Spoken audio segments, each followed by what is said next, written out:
আসসালামু আলাইকুম বন্ধুরা, আমরা আজকে এসেছি নিকবার সাধুর ফকিরের মেলায়। তো গান বাজনার অনুষ্ঠানে এত বড় একটা মেলার মাঠ বসছে, আমরা কেউ বুঝতে পারিনি। ভিতরে এসে দেখি অনেক দোকানপাট, অনেক বড় বড় মেলা, অনেক বড় বড় দোকানপাট বসছে। এদিকে পাঁচজনা বলছে যে খাবার খাবে, খাবার দেখে তো এদের মাথায় হাত, তো মাথায় নষ্ট হয়ে যাচ্ছে। জিলাপি দেখে, জিলাপি অনেক সুন্দর ভাজি করে রেখেছে। এদিকে চাচা হাত সাজাই দিচ্ছে, মোটামুটি বেচা কেনা নাই। চাচা তো কি করবে বুঝতে পারছে না। এদিকে কসমেটিক্সের দোকানেও ভিড় নাই।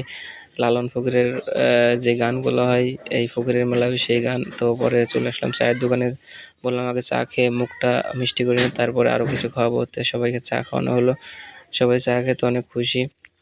এরপরে আমরা চা খাওয়া শেষ করলাম। চা খাওয়া শেষ করে ঘোরাঘুরি করতে করতে জিলাপির এখানে চলে আসলাম। জিলাপি খাওয়াতে ইচ্ছা করছিল সবার, তো জিলাপি আগে ভাজা দেখে নিয়েছিলাম। অনেক সুন্দর ফুল করে জিলাপি ভাজে আমাদের কুষ্টিয়ার, অনেক সুন্দর জিলাপি টেস্ট এবং সুস্বাদু।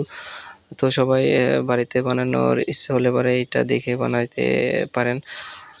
জিলাপি প্রথমে এরকম ভাজি করে নেয়, তো আমরাও খেতে ইচ্ছে করছিল, তো কিনে নিলাম। কেনাকাটার জন্য দেখলাম জিলাপি আগে সিরিয়ালে বিক্রি হচ্ছে। পরে বড় ভাইকে বললাম যে ভাই জিলাপি খাবো, তো বললো ঠিক আছে জিলাপি খাইলে পরে আসো। পরে জিলাপি কিনলাম, কিনে আমরা আবার খাওয়া শুরু করলাম। অনেক টেস্ট, অনেক সুস্বাদু। কুষ্টিয়ার জিলাপি অনেক ভালো, সবাই খাবেন ইনশাল্লাহ।